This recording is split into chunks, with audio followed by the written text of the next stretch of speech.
கர்த்தருடைய பரிசுத்த நாமத்துக்கு மகிமை உண்டாகட்டும். கர்த்தர் நம்ம எல்லாத்தையும் கூட இந்த 2வது நாளில் கர்த்தர் அவரோட வசனத்துக்கிட்ட கொண்டு வந்ததுக்காக நான் கர்த்தருக்கு நன்றி செலுத்துகிறேன். நாம் எப்படி ஆவிக்குரிய வாழ்க்கையில் வளரணும் என்று பற்றி நாம் கற்றுக்கிட்டு வரோம். முக்கியமாக வாரசரா இருக்கிறதுக்காக ஜனித்தப்பட்ட நாம்போ நாள் என்ன வளர வேண்டிய அவசரம் இருக்கிறது. ஜெபத்திலையா இருந்தாலும் சரி, வச்சன விஷயத்தில் இருந்தாலும் சரி, மாதிரி ஞான விஷயத்தில் இருந்தாலும் சரி, எல்லா விஷயத்திலும் கூட என்ன நம்ம வளர வேண்டிய அவசரம் இருக்கிறது. வளர்ச்சிக்கு தேவையானதெல்லாம் கூட கர்த்தருக்கு தேவன் நம்மளுக்காக என்ன பண்ண ஆயத்தம் பண்ணி வச்சிருக்கிறார். அந்த மூலியமா கர்த்தர் எந்த ஏற்பாடைத்து நம்மளுக்கு பண்ணியிருக்கிறாரோ அந்த ஏற்பாட்டில் நாம் இருந்து நம் நாளை வளர வேண்டிய அவசரம் இருக்கிறது. வளர்ச்சிக்குங்கிறது பிரதி வளர்ச்சிக்கு ஒரு டைமுங்கிறது வச்சிருக்கிறார். பிரதி வளர்ச்சிக்கு என்ன இருக்குது? ஒரு டைம் இருக்கிறது, காலம் இருக்கிறது. அந்த காலம் பிரகாரம் என்ன நம்ம வளரணும். நம்ம ரட்சிப்பட்டு ஞானஸ்தானம் எடுத்துக்கிட்டு ஞாயிற்றுக்கிழமை ஆராதனைக்கு வந்துட்டு போகிறதே இல்லை திருவிருந்தில் பங்கேற்றதோ இல்லை உபவாச ஜெபத்தில் இருக்கிறதோ அதே பத்தாது. பர்சனலா தனிப்பட்ட முறையில் ஒருத்தருங்க என்ன ஆகணும்? ஜெபத்தில் வளரணும். ஜெபத்தில் வளரணும். எந்த வச்சனமைத்தை நம்ம கேட்குறோமோ அந்த வச்சன பிரகாரம் என்ன பண்ணணும்? அனுபவத்தையே பெற்றுக்கோவணும். அனுபவம் வேணும் நம்மளுக்கு. அதெல்லாம் நம்ம நேற்று கற்றுக்கிட்டு வரலாம். சத்திய வச்சனத்தில் என்ன ஆகும்? நம்ம என்ன வேணும்? அனுபவம் ஆகணும், வளரணும். அறிவியல் என்ன பண்ணணும்? வளர்றோன் என்று கர்த்தருடைய வசனம் சொல்லுது. எதுலன்னா கர்த்தராக தேவன் நம்மளைய அழைச்சது ஏதோ ரட்சிப்பட்டு பரலோக ராஜ்யத்தில் சேர்றதுக்கே கிடையாது. அது முடிஞ்சுங்களா? அப்படியா இருந்தாக்கா கர்த்தர் ரட்சிப்பட்ட உடனே நம்மளை என்ன பண்ண பரலோகத்துக்கு கொண்டு போயிடுவார். ஏன் இந்த உலகத்தில் நம்மளை வச்சு ஒரு சபையில் சேர்த்தி ஊழியக்காரை வச்சு பரிசுத்த வேதத்துக்கு நம்ம கையில் கொடுத்து பரிசுத்தாவியோட நம்மளை நிரப்பி இதெல்லாம் எந்த உபதேசம் கற்றுக் கொடுக்குறாரு? அப்போஸ்தலரைய, போதகரைய, மேப்பரைய, சுவிசேஷகரைய எல்லாத்தையும் சபையில் வச்சு ஏன் இத்தனை காரியங்கள் பண்ணுறாருன்னா நாம் ஒருத்தருக்கும் என்ன ஆகணும்? வளர வேண்டிய ரீதியை நம்ம வளரணும். அப்படி வளரலன்னாக்கா கர்த்தர் நம்ம விஷயம் என்ன பண்ணுவார்? துக்கப்படுவார். அதே இல்லாமல் நம்ம மேலே கோபம் கூட அவருக்கு வரும். நம்மளுக்கு எவ்வளோ வச்சனம் கொடுத்தாரோ, நம்மளுக்கு என்னென்ன நம்மளுக்கு வசதிகள் ஏற்பாடு பண்ணாரோ அதுக்கு தகுந்த கணக்கும் கூட நம்மளுக்கு சொல்ல வேண்டிய அவசரம் இருக்கிறது. அதனால்தான் ரட்சிப்பட்ட ஒரு விசுவாசிங்கோட பயத்தோட பக்தியோட என்ன பண்ணணும்? எல்லா விஷயத்துல என்ன ஆகணுமா? வளர வேண்டும் என்று கர்த்தருடைய வசனம் சொல்லுது. பாருங்க, 1வது நம்ம எபிசியர் எழுதிய நிர்வாகம் 1வது அதிகாரம்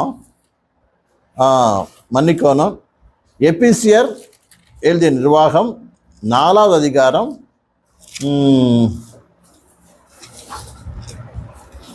15வது வசனம் படிங்க, வாசிங்க. அன்புடன் சத்தியத்தை கைக்கொண்டு தலையாகிய கிறிஸ்துவுக்குள் எல்லாவற்றிலேயும் நாம் வளர்கிறவர்களாய் இருக்கும்படியாக அப்படி செய்தார். பாருங்க, என்ன மடி வாசிங்க அதையா. அன்புடன் சத்தியத்தை கைக்கொண்டு, பாருங்க, அன்புடன் சத்தியத்தை கைக்கொண்டு தலையாகிய கிறிஸ்துக்குள் எல்லாவற்றிலும் நாம் வளர்கிறவர்களாய் இருக்கும்படியாக. எப்படி வளர்றோம் மாமா? இயேசு கிறிஸ்து மாதிரி வளர்றோம் மாமா. எந்த நிலைமை, என்ன நிலைமைக்கு நம்ம வளர்றோம்னாக்க இயேசு கிறிஸ்து மாதிரி என்ன பண்ணணும், நம்ம வளரணும். உங்களோட நோக்கம் எம்பட நோக்கம் எப்படி இருக்கணும்? நான் கர்த்தராக இயேசு கிறிஸ்து மாதிரி வளரணும். புரியுதுன்னு சொல்றது? அப்படி நான் பார்வையில் எப்ப இருக்கணும்? இயேசு கிறிஸ்து எப்படி நடந்தாரோ அப்படி நானும் கூட நடக்கணும். இயேசு கிறிஸ்து எப்படி எல்லாத்தையும் நேசித்தாரோ அதே மாதிரி நானும் கூட என்ன பண்ணணும்? நேசிக்கணும். இயேசு கிறிஸ்து எப்படி தேவனை அவரோட வாழ்க்கை மூலியம் மகிமைப்படுத்தினாரோ அதே மாதிரி நானும் கூட என்ன பண்ணணும்? எம்பட வாழ்க்கை மூலியமா கர்த்தரைய மகிமைப்படுத்தணும்.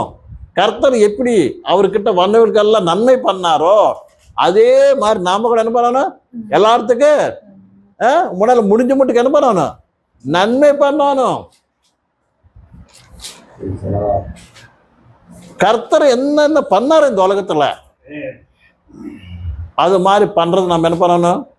கத்துக்க வேண்டிய அவசரம் இருக்கிறது. அப்போதான் நீ என்னவ அப்போதான் கர்த்தர் விட்டுட்டு என்ன வளர்ந்து வளர்ச்சிங்கிறது கர்த்தர் பார்த்து என்ன சந்தோஷப்படுவார். அது இல்லாட்டி என்ன பண்ணுவாரு? கர்த்தர் துக்கம் படுவாரு. ரெண்டாவது நம்ம மேல கோபம் கூட படுவார். இந்த விஷயத்தை நம்ம நல்லா புரிஞ்சுக்கணும். அதனால்தான் விசுவாசிங்க நாலு என்ன வேணும்? வளர்ச்சிங்கிறது அவசரம். நம்ம வளர்ச்சின்னு என்ன நினைப்பாங்கன்னா உலக சமுதாயம் வளர்ச்சி பற்றி ஆலோசனை பண்ணுவாங்க. உலகத்துலன்னா வீடு மேலே வீடு கட்டுறதோ, இல்லாட்டி பணம் சம்பாதிக்கிறதோ, இல்லாட்டி என்னென்ன இல்லாட்டி வாகனங்க வாங்குறதோ, இது மாதிரி இந்த வளர்ச்சின்னு நினச்சிக்கிறாங்க. இன்னைக்கு ஆசீர்வாதம் என்ன? உலகத்தில் விஸ்வாசிங்களோட சபையில ஆசீர்வாதம் என்ன நினைச்சுக்கிறாங்க? இதுதான் நினைக்கிறாங்க. அதுல இந்த விஷயமே கிடையாது. விசுவாசிக்கு இந்த விஷயத்தை பற்றி அசல் ஆலோசனை இருக்க வேண்டிய அவசரமே இல்லை. அவசரம் இருந்துச்சுன்னா கர்த்தர் என்ன பண்ணுவார்? எல்லாமே கொடுப்பாரு. அல்லேலூயா. உனக்கு வேண்டியது தேவைகள் என்ன பண்ணுவார்? கர்த்தர் அந்த டயத்துக்கு கர்த்தர் ஏற்பாடு பண்ணுவாரு. வேணா உண்மையான விசுவாசியோட ஆலோசனை எப்படி இருக்கணும்னாக்க ஆவிக்குரிய வளர்ச்சி மீது என்ன பண்ணணும்? மனசு வைக்கணும். ஆவிக்குரிய வளர்ச்சி மீது என்ன பண்ணணும்? நம்ம மனசு வைக்கணும். அதை நம்ம இதுக்கு மேலே பார்த்தோம். ஆவிக்குரிய ஜனங்கம்மா ஆவிக்குரிய காரியங்கள் மேல என்ன பண்ணுவாங்க? மனசு வைப்பாங்களாமா.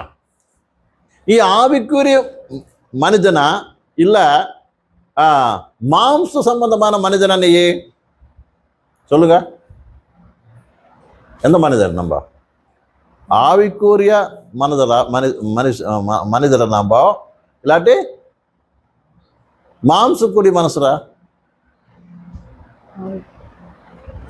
அதனால இயேசு கிறிஸ்து ஆரம்ப உபதேசத்துல அவர் என்ன பண்ணாரு? அவர் சிஷ்யனுக்கு கத்து கொடுத்தாரு. என்னன்னு? நீங்க உங்க சரீரத்தை பத்தி என்ன பண்ணாரு? நீங்க என்ன புசிக்கணும், என்ன தரித்து கொள்ளணும் என்று நீங்க என்ன பண்ண வேணாங்க? ஆலோசனை வச்சுக்க வேண்டாங்க. முதலாவது என்ன? நம்ம நீதிய நம்ம ராஜி தேடுங்க. ஃபர்ஸ்ட் இடம் யாருக்கு கொடுக்கணும்? தேவனுக்கு கொடுக்கணும். ஃபர்ஸ்ட் இடம் தேவனுக்கு கொடுக்கணும். அவர் வசனத்தை கொடுக்கணும். அவர் சித்தத்துக்கு கொடுக்கணும். அவர் சொன்னபடி நடக்கிறதுக்கு நம்ம என்ன பண்ணணும்? இடம் கொடுக்கணும். அதுதான் உங்களுடைய இடம். இது எதனால்னா உன்னையும் கூட கர்த்தர் என்ன பண்ணிருக்காரு? பிரதம முதல் பலனாக இருக்கிறதுக்காக அவர் என்ன பண்ணாரு? ஏற்பாடு பண்ணிக்கிட்டாரு. அதே மாதிரி சபைக்கு இருக்கிற ஒரு பேர் என்ன தெரியுமா? என்ன சொல்லுவாங்க? ஜேஷ்ல சங்கம் தமிழ் என்ன சொல்லுவாங்க? ஜேஷ்டா. சபைக்கு பேர் இருக்குது. படிங்க அது என்ன எபிரியர் படிங்க. எபிரியர் எழுதிட்டு சரியா?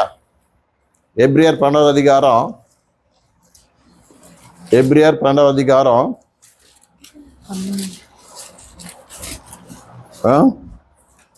12:23 படிங்க. பரலோகத்தில் பேர் எழுதியிருக்கிற முதல் பேரானவர்களின் சர்வ சங்கமாகிய முதல் பேரான சபை அதான் இருக்குது. வாசிமா. பரலோகத்தில் பேர் எழுதியிருக்கிற முதல் பேரானவர்களே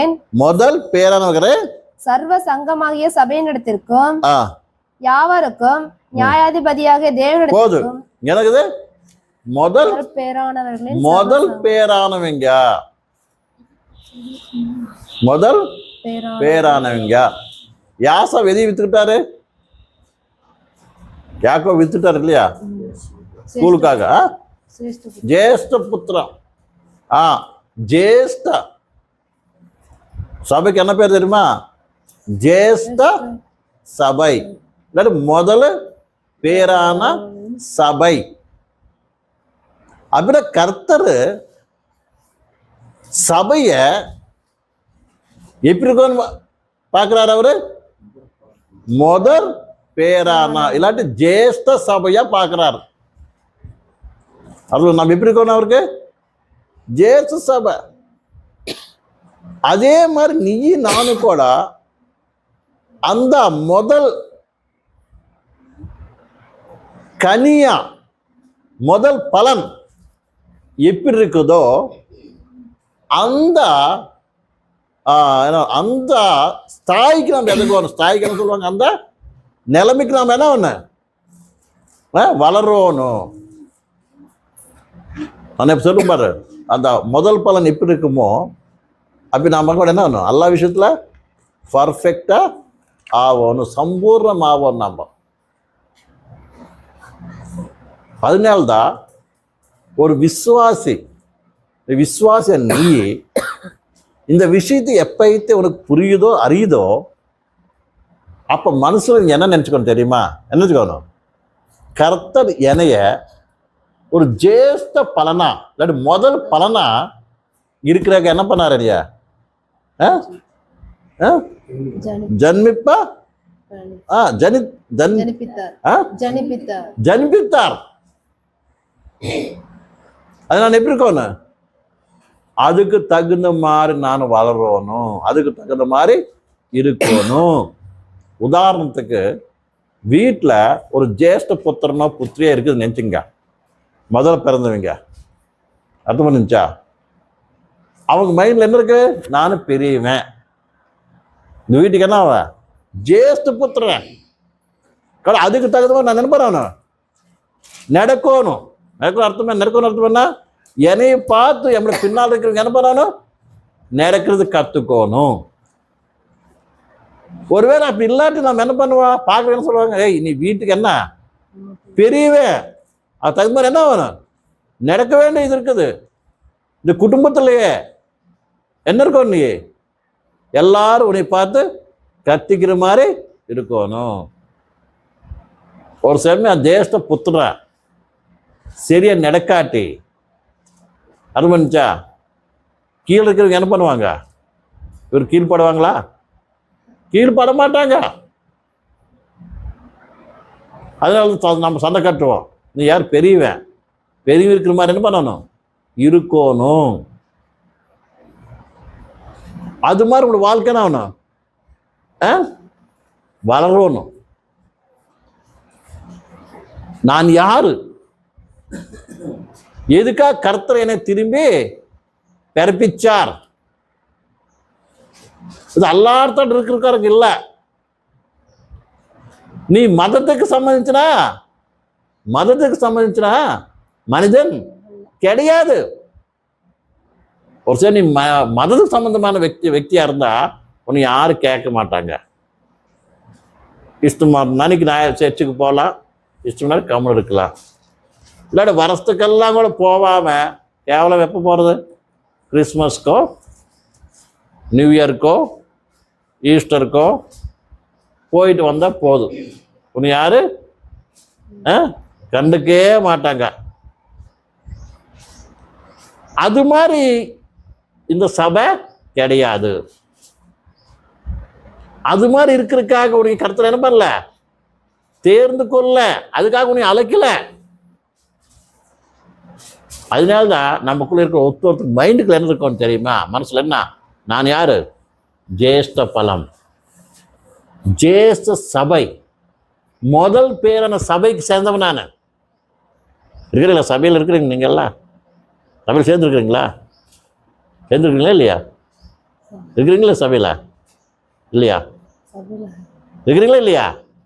మరి సభ్యులు ఉందా? నీ యారు முதல் பலம்? நீ ஜேசு சபையில் இருக்கிறது.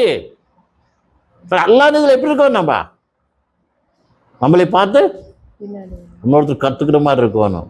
நான் ஃபர்ஸ்ட் இருக்கோம் எல்லா இடத்துல.